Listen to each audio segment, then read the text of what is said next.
I had an attitude. I was upset. I'm like, I know you're not telling me to tell my story to these people. They don't need to know my business. I was going back and forth because I know me, because I like to get with people. I used to like, I'm going to get you. But it's like, no, no, no, no, no. Just be quiet. Be holding on.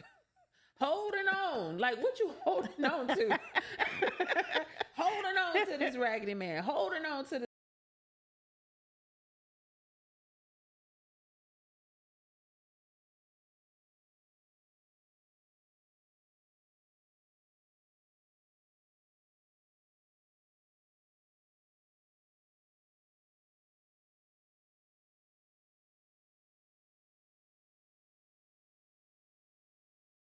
Welcome to By His Grace podcast. Not worthy, but worth it.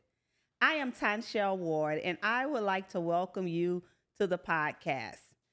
I hope that this message and this story is a blessing to you. I have with me Kimberly Spruill. She is an ordained elder, exceptional student services coordinator, speaker, author, and an overcomer. Welcome, Kimberly, to the podcast. Thank you for having me. Thank you. I am so glad that you were willing to come on and tell your story. I thank God for you because I watch you as you go forth in your speaking engagements and your empowerment talks and even your business affairs. And I'm so proud of you. Just want to let you know that. Thank you. I appreciate that. Thank you. Thank you. So we're going to go ahead and get started because someone needs to hear about Kimberly. So I first want to find out, when you see yourself and you see who you've come from, things you've endured, when you enter into a space, what do you want people to see before you even get to speak? What I want people to see before I speak is my smile. Most times I am always smiling. And so I believe that a smile can be warm and welcoming. And so for people who, when they see you, most times, they already have an impression or idea of who they think you are. But I think that a smile just adds that extra touch to say, hey, I'm touchable, I'm reachable, I'm friendly, so Right. and warm and inviting. And so I think that just kind of most times breaks the ice. Right. And gives people an opportunity to want to get to know you. Exactly. And we've always heard that sometimes people need that smile because you don't know what they've been through. Correct. And to have someone to enter in with a genuine smile, it just opens up the door and say, here I am. That's it. I'm approachable. I'm reachable. And I'm here to be a part of whatever is going on. So that's awesome that you want people to see your smile, because a smile is always such a welcoming thing, especially when people endure things in life and they just need a smile. Right. So you are that person That's that me. you enter in with a smile. That's awesome. And I see you smiling all the time, so I know it to be true. Yeah. Because when you smile, it makes people want to smile back. Right. Right. And it not only that, but I think that in the moment, it can turn someone, whatever thoughts that, an individual might be having, that smile can say, you know what, things aren't so bad. Right. I do have something to live for and to be excited about. And so I wonder what's got her smiling like that. I want that, So it does make a difference. Exactly, exactly. And would you think it's better to be seen or to be heard? Because I know you have the smile and you walk in. Do you think it's better to be seen in a space or to be heard? I think that it depends on the space. We always hear, women are to be seen and not heard. But when I think about purpose and what God has called me to do in the earth, sometimes, just like we just said, sometimes people can get the wrong impression about who you are. But I think that it's important to be heard because we all have a story. We all have a testimony. We all have something that we've overcome. Right. And so if I don't share, if my voice print is not heard in the earth, then I could be missing. If I'm not heard or people don't hear my voice, it doesn't necessarily matter what I look like. Right. Right. But it's the heart, and what comes out of the heart, what's in your heart comes out of your mouth. And so when I think about the scripture that says that they overcame him by the blood of the Lamb and the word of their testimony, we have to share. And so being heard is important. Right. Yeah. Especially when you're speaking something worth hearing. That part. It's speaking, you just can't run off at the mouth. You have to have some quality content that's coming from your voice. Correct. Do you recognize the power in your voice as a speaker? Because you can command the atmosphere with your voice. Do you recognize the power in your voice? I do recognize the power in my voice, but that hasn't always been the case. Okay. You know, I believe that when you get to a place where you are really seeking God for, okay, why am I here and what am I supposed to be doing? And you begin to really lock in and seek God for that purpose, and he'll direct your steps, and then he'll give you the words to speak. So it's not just like you said, I'm just rambling and just, just saying anything, but God will, when we open up our mouth, he will fill our mouths with his word. So I do understand now the power in my voice. I understand I'm an intercessor. Okay. And so I understand the power of prayer. I understand the power in our words, right? The Bible talks about that there's death. It's not life and death. It says death and life in the power of the tongue. And so my words are important. And what we release, I just try my best to be one who speaks life, positivity, encouragement, and all of those things. And so just even when I think about meeting people or when giving a message, you can't always look at people's faces, because most times if you look at people's faces, you can get discouraged, right? But most times when they have like that stern look, it's they're listening and they're processing what you're saying. So I do understand now, but that hasn't always been the case. Do you understand the power in your silence? I surely do. One of the things that I have been learning, even lately, is in regards to friendships or even relationships, right? And even in adversity, intense moments, a response is not always needed. Exactly. Right? And so a lot of times the enemy will try to get you out of character by having you say things that you have no business saying. So I said, because I know me, because I like to get with people. I used to I'm going to get you. But it's like, no. Just be quiet. Right. Be silent. And that eats people up. And then it also just interrupts the plans that the enemy has to taint or tarnish your reputation and your character. So that silence is golden. Right. That silence is powerful. Sometimes you really have to be silent for yourself. Yeah. It's a check yourself moment. Let me check myself so that I can respond appropriately. Correct. And some people, they don't understand that. They think when you're silent, you're acting funny. Right. You're treating them a certain way. But it's actually, this is for me. Right. Because I'm still being worked on. So I have to be silent so that I can respond accordingly. And I like to say it is better to respond than react. Yes. Because if you don't take a few minutes to step back, sometimes you react without responding appropriately. Right. That's wisdom. And then you get into a situation and you can't take those words back after they've been spoken. That's it. It's already out there. Then you got to apologize and...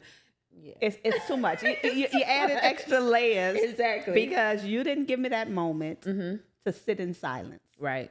That's and to have that moment that I needed for me in order to say, how do I respond to this? Did you ever have a moment in your life where you had to sit in silence just because you couldn't tell your truths? Yes. So when I think about just my story in overcoming domestic violence, when I was going through my healing process, that was a time where, because I was ashamed and embarrassed of what I had encountered, I was like, I'm not telling anybody this until I'm ready. Okay. So it wasn't that this is something that I'm going to take to the grave, well, at least, yeah. But that was a time where it was just, I just needed to, I felt like I couldn't share. I felt like I couldn't share, and I felt like I was just kind of suffering in silence, just going through because I knew that I wasn't going to stay there. I just refused to remain in that broken, in that hurt place. Right. And so for me, I had to be quiet. Because you're actually processing it yourself, processing what actually happened, Right. and trying to get an understanding of what's next. Where do I go from here? And that's good that you actually set, because there are some people who do just the opposite. Right. They tell everybody, people who are not able to help them. Right. And now it's other people's mess. That's correct. That's correct. And I knew for me that even in that silence for me was a 3-month period. Okay. And so from that was no TV. I didn't watch any TV for 3 months. And I knew for me, there was nothing on TV that was going to help me get through. So that was my time of silence. I call it my wilderness season, you know? And there was nothing on TV that could help me heal, you know? So that time is necessary, because when we don't take that time to be silent and still, then we just find ourselves in another situation, different person, same spirit. Right. And I wasn't willing to go through that. I knew that what God has for me was not where I was, that there was so much more that he wanted to do, but I had to be a willing participant in that healing and deliverance process. That's awesome, because you spoke a word that's very powerful. You were seeking healing. And there are some people who endure things, and everyone deals with things differently, but they hold on to the victim mindset. And so telling the story puts them forth as a victim. You refuse to accept that this is me. Right. I'm seeking healing. I don't know how I got here, what happened here, but I'm looking for healing. Correct. And that's what started you on the healing path. And you have a book. Yes. Grace for Purpose. And I see it's 8 years. It's 8 years. Yes. Congratulations Thank on you. that. 8 Thank years. you. Now, your book, it actually is your story. So what made you get to the place where you felt like, I need to put my story in the hands of others? So to be honest with you, that was not my plan. I never wanted to write a book. I really didn't want others to know my business. So the Holy Spirit told me, write the book one night. And I had an attitude. I was upset. I'm like, I know you're not telling me to tell my story to these people. They don't need to know my business. I was going back and forth because I was like, I heard God clear, so clear. And I was just really, but you know, beyond all that, it wasn't my plan to write a book. Okay. it was really just an act of obedience. And so I call Grace for Purpose my act of obedience. Right. So I wrote it because I was instructed to. That's why I wrote it. So that's the obedience and the sacrifice. Correct. Because you had to sacrifice what you had placed yourself in a place of 3 months of isolation. Mm-hmm. Now, God, you're telling me to come out of isolation and not only tell it to you, not only deal with it, but you want me to share this with the world, with the people. with the people.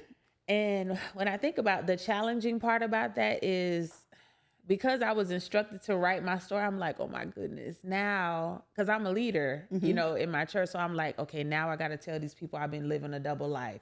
I've been Sister Kim at church, but I had a man in my house with me, you know, laid up doing all the things. I'm like, I don't want to tell these people my business, but I said, Lord, I'm going to write this book, but I need you to cover me. I don't want to be worried about the opinions of others. I just want people to hear, you know, what I've encountered and how I've overcome, and take some of the things that I've done to help them in the situation that they may find themselves in. And so it's been a blessing ever since. I don't regret one moment of it. My life has changed completely ever since, and it's been a blessing. Good. Thank God for that. And it's actually good when you tell your own truth. Oh, yeah.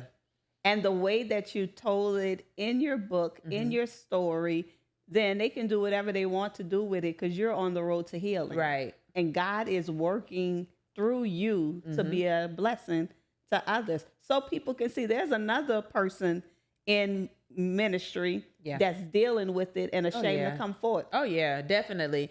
And the thing that I learned since releasing the book, I learned that there were so many people around me. I had no idea that there were so many women around me who have encountered Right. domestic violence or abuse in some form, or they were currently experiencing. And so when we, for me, because of that, being obedient and transparent, Right. and just releasing it all, then others felt comfortable providing or felt comfortable sharing, some of the things that they endured as well. Well, that's what the book was all about. God knew you needed Yeah. to tell that story That's it. because you were the chosen one to tell a story. Mm-hmm. And a lot of people, when they look at domestic violence, they always have their perception of it. Mhm. You're watching people on TV, you're hearing people's story, and people will question, well, how did they allow this to happen? How did they allow that to happen? Mhm. If I was her, I'll do this. If I was him, I'll do that. Right. What would you say was your how? Because most of the time, it's not like you desire this for your life. Mhm. It's just, this is the situation that you enter.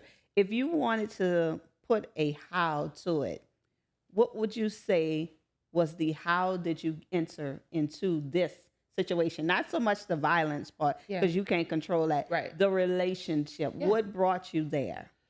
So for me, I was just looking for companionship, Mhm. right? I was, I guess, like in my 30s or so, and just looking for companionship, single woman. And I'm like, oh, I just want to have a friend, go to the movies, out to eat, just simple things like that. And that I did that without seeking God about it. Okay. Okay, so I just jumped and did something. All right. And there's so much that you can lose. Like, I almost lost my life because I just jumped into something, And so that was that, just looking for companionship and just to hang out. That was that. It turned into a relationship, a romantic relationship.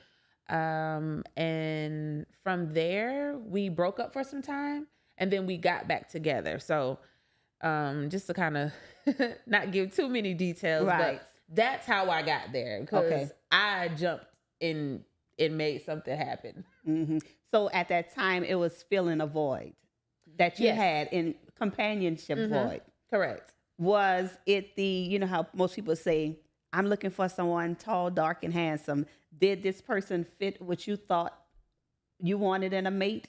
Not his attitude and all that, but how we sit back and you say, I want someone who this, I want someone who that. And what we don't realize is the enemy is listening. Oh yeah, definitely. And it'll come right in front of you looking like you want it to look. Would you say it was that type of situation?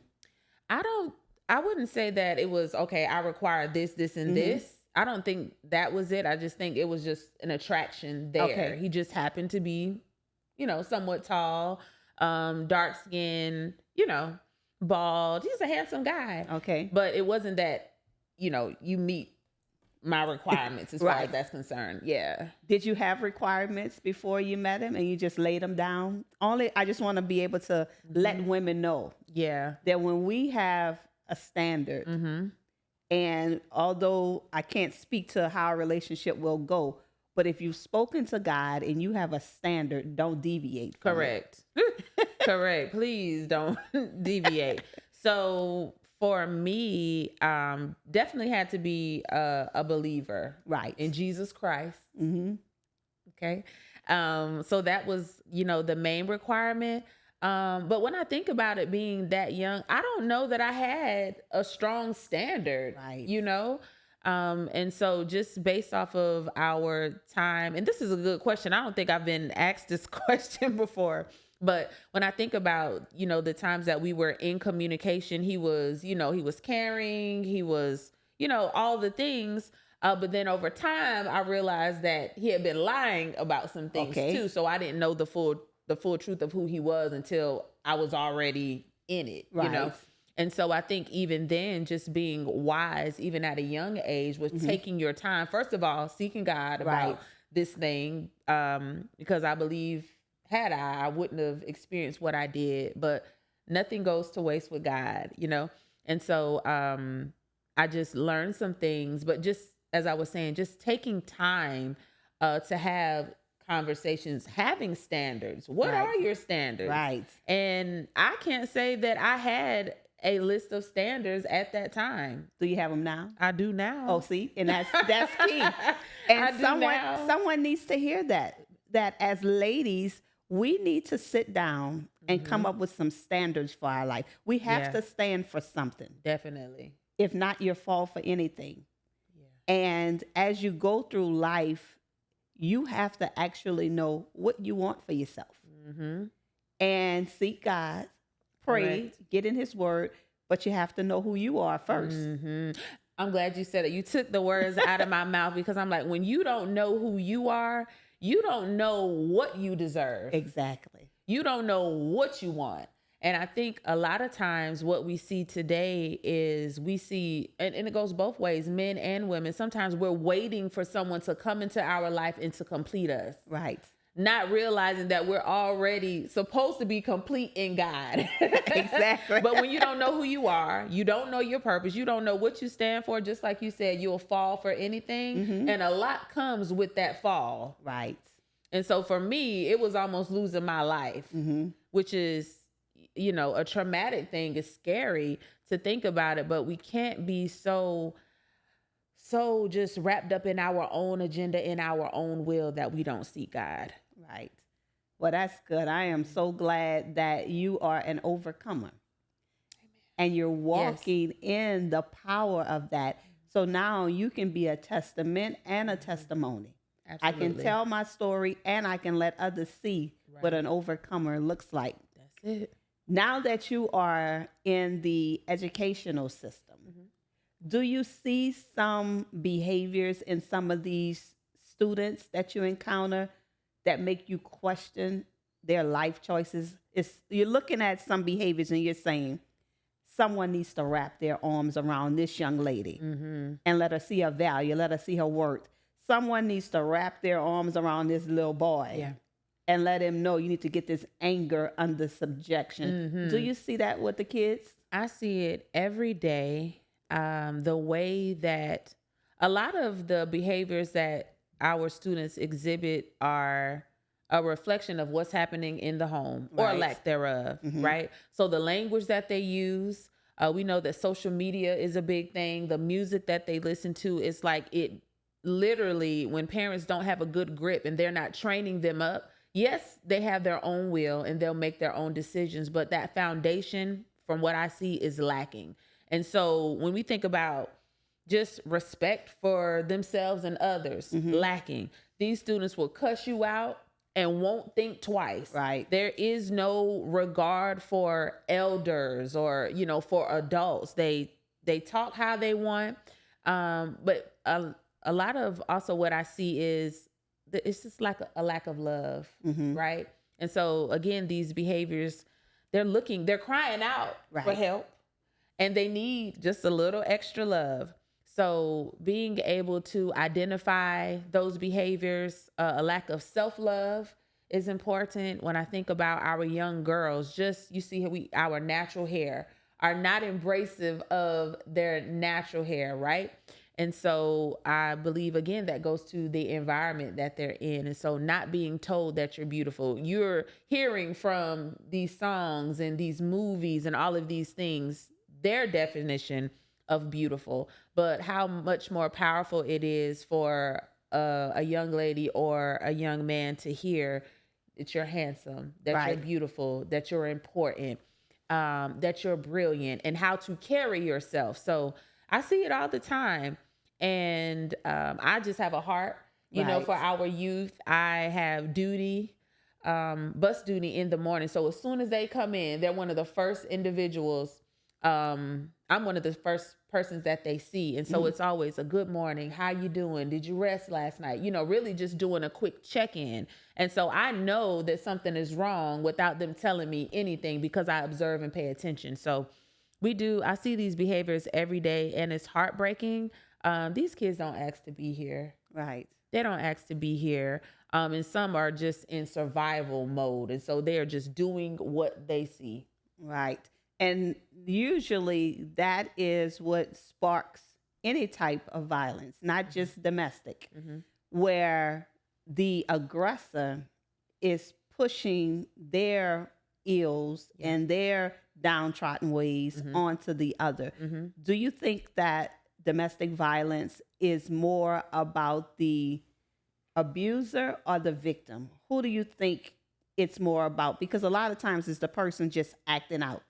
How do you view it? I think that it's more so about the abuser Right. and how they feel about themselves. I think some of it could be rooted in anger as a result of what they've encountered in their life. And so I think that it's a way for them to feel empowered. Now Right. I'm in control. So because this happened to me and I wasn't able to do anything about it, now I'm going to make somebody feel the wrath of what I felt. And now I'm in control. So I really just think there are voids that abusers feel. And then they take it out on the impressionable ones who can't defend themselves. And so that's where you see the control, the manipulation, the physical, mental, psychological, financial abuse because of those things. Right. And you hear sometimes when they say, you made me do it. Well, it's nothing that someone can do to make you do something if you have a problem with who you are Right. within yourself. Correct. So basically, they need to take the time to do the self-work. Because if it's not one person, it's going to be someone else. Right. And that is the most challenging part. And I believe that when we look at the relationships that we find ourselves in, sometimes we don't want to do the work. Right. We don't want to spend that period of time being alone. And guess what? It's okay to be alone. It's okay to be single for some time to heal. It's necessary. Right. But we sometimes do not want to do the work because it takes work. And as you're working, you get to see the error of your ways. God will Exactly. reveal to you. And what you see is not always pretty, but when you can be honest with yourself and you can do that self-reflection and you say, you know what, this is not me. Right. You know, there's some work that you have to do. You have to be honest with yourself. I mean, we're not living our lives to lie to ourselves. You But can't. that's what people do. And so rather than do the work, jump into another relationship. Right. And then that one doesn't go well, we jump into another one, not realizing that you, ma'am, you, sir, are the common denominator. Right. And you're bringing some of every relationship with you to the next. Right. Because if we had done it God's way, we would leave our mothers and fathers home. We would connect with an individual and we would grow with that individual. Yeah. But because most of us have had relationships, you are bringing a piece of every relationship with you unless you take the time to do the pruning. That's it. You must do the pruning. You must go through the place where you sit in God to rid yourself of everything. Now you go into it fresh Yeah. and new. Yep. But that's the uncomfortable part. A lot of people avoid that because Right. it's uncomfortable. And God is going to show you all you before you can go out and start trying to deal with someone else. Yeah. Do you think that God can shut things down for our protection because he knows what you don't know and he sees what you don't see? Absolutely. Because God he's our father. He cares about us. He loves us and he wants the best for us. Right. And so he already knows what we're going to do before we do it. Right. And a lot of times we'd be holding on. Like, what you holding on to? Holding on to this raggedy man, holding on to this woman, you know. And God is like, okay, I see she ain't letting go. Yeah. You're not letting go. They're not trying to move on. I'm shutting it down. Yeah, let me you disrupt this. And it's for our protection. I think that sometimes because, you know, who wants to be alone? Right. You know? And so I just think that the thought of being alone just has people like, okay, I gotta hold on to this. And we hear, you know, a piece of man is better than no man at all, which is a lie. Yes, definitely. You know, But I honestly believe that there is protection, that God will just intervene and shut things down. And sometimes, even for me, things were so bad for me. It was like, I have no desire to go back. Right. Right. So I almost lost my life, but I didn't. And so Right. because he spared me, I know I have purpose to fulfill. So I have no desire to ever try to get into a relationship, establish anything, but not even not only just romantic relationships, but even friendships. We have to Right. go to God about every connection that we have. And so God is like, okay, I got work for you to do, shutting it down. But it's for our protection. Yeah. Exactly. And once you start working on purpose, then you understand the difference from being alone and Right. lonely. Correct. Because being alone is by yourself. Loneliness is a mindset. Yes. And you don't have to be in a lonely state, especially if you're working on purpose. That's right. Because you're busy, you're doing things, you are keeping yourself to the point where I'm a kept person, Right. not a lonely person. Come on. That's it. That's how you have to be. So did you enact a no contract rule with the individual? Did you have a complete cutoff? So, I wasn't reaching out. Okay. I think at some point I blocked. Okay, good. I was okay if I never received an apology. I didn't need an apology to begin healing. Right. Right. I didn't need an apology to receive closure because I had already determined that I wouldn't live a bitter, broken, life. So for the most part, I just I no longer communicated. Right. So it was easy for you to say, I'm focused on my healing. Oh yeah, I was done. Yeah. I don't have to have answers. You don't have to tell me why. I'm not trying to figure it out. None of that. You can keep all of that, really. I didn't need it Yeah, because I you was need moving God. forward. That's it. You need God because that's who I have. That's right. And you get him on your own. Well, good. I'm so glad to hear that you were able to focus on your healing. Oh yeah. And a lot of people need to know that. If you're in a situation and it's not what God has for you, start focus on healing while you're there. After you come out of it, start focusing on healing, and you don't have to have all the answers. Right. God will reveal what you need to you in his timing. Agree. Yes. So I've also watched you as you speak and you have the different things that you do in ministry, but you are also a business owner because you have a juice brand. You have a vegan life, and now you are going forth and you're helping others through healthy beverages. So tell us about your juice brand. What's the name of it and what made you want to do that? Okay. So the name of my juice brand is called Juicer's Delight. And what happened was after going through, healing and deliverance, all of that, I realized that I had picked up a lot of weight. I was the heaviest that I had been in life. And so what happens is the weight of what we're bearing, it manifests in our actual weight, right? And so it wasn't until I saw myself in a picture. I'm walking around thinking, girl, you looking good. And I saw myself in a picture and said, wait a minute. So I started, the vegan lifestyle. It actually started with a 10-day raw vegan diet. Okay. And I actually went for about 25 days. But then after that, just all raw foods. And so after that, I was like, I'm not going back to eating the meat and the dairy and all the things, right? And so I started getting heavy into smoothies. And so after a while, for about a year or so, I was like, I'm kind of tired of smoothies. I want to try juices, something light. And so I started mixing, different juices, making juices. And I'm like, I'm pretty good at this, and I would let people try them and they loved them. And so I was, there's a restaurant that I frequent in Baton Rouge. It's called Veganish Vibes. She was hosting it was a festival. And she was like, Kimberly, you need to be a part of this festival. And I'm like, I don't even have a name for my juice. She was like, girl, don't worry about it. Just go ahead and sign up and the name will come. I signed up and I was like, okay, Lord, I need a name for this juice. I need a name for the juices. And that night, I got the name. I created my logo. I did a brainstorming session with my brother, and we were just bouncing off different names. And when he said a name, I was like, that's it. Or I would say something, I'm like, that's it. And so everything just came together.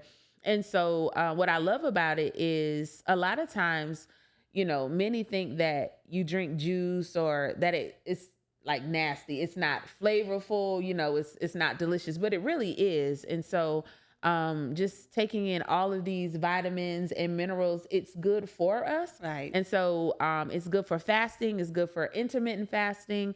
And even as meals. So it's just been a tremendous blessing to, help people get off of the medication that they're taking, even transitioning. I've helped several people transition to the vegan or plant-based lifestyle where they no longer need high blood pressure medication. Oh, good.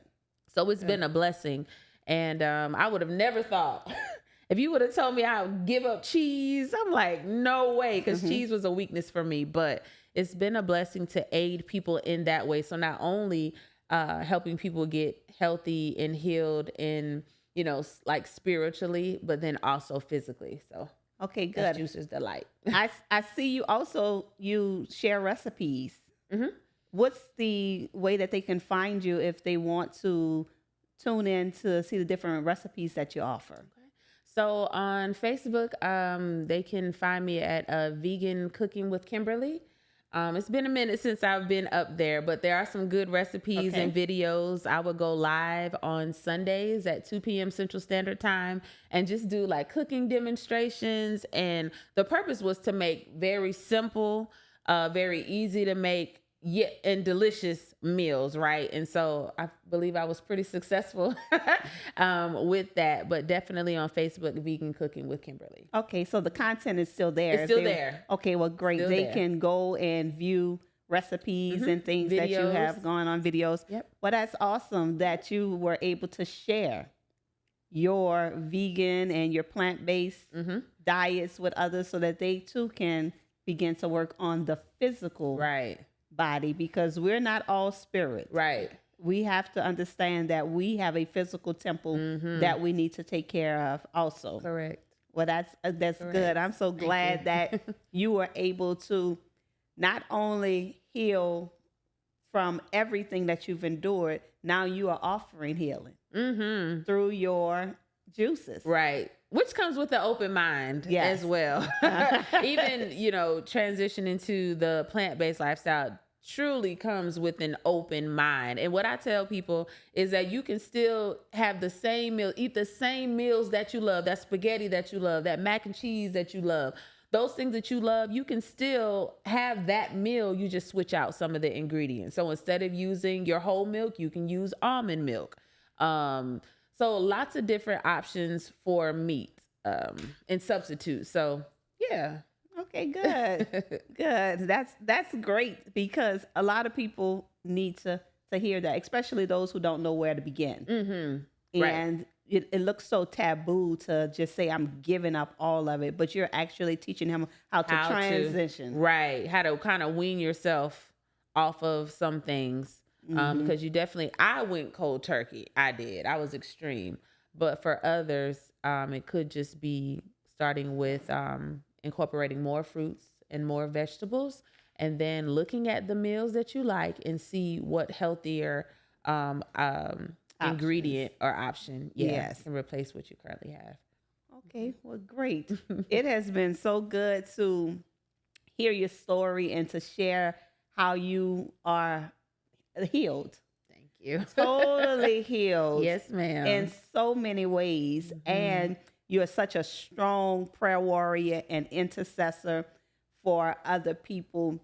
What would you say to someone who right now is trying to love someone who's not lovable?